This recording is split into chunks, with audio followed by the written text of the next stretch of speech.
ngayon sa barangay. Papasok na po ako. Ayan natin.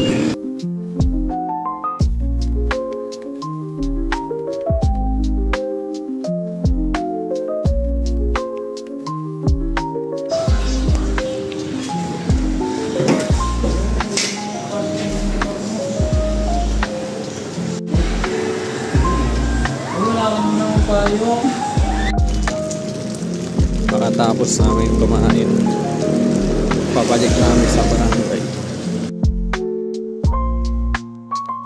Dito na po kami sa West Bakbak Barangay. Papasok na po kami ngayong tanghali. Galas kumain.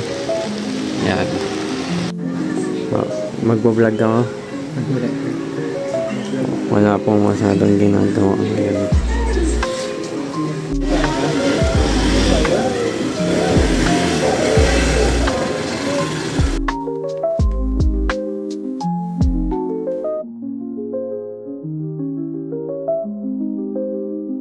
Papunta na kami sa Pidaw dito.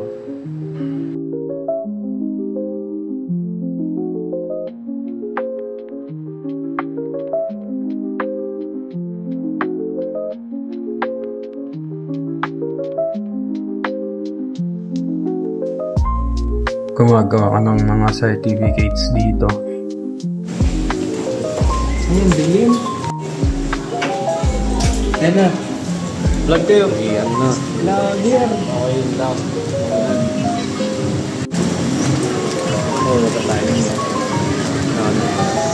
Tayo, sama ng pakiramdam ko ngayong araw.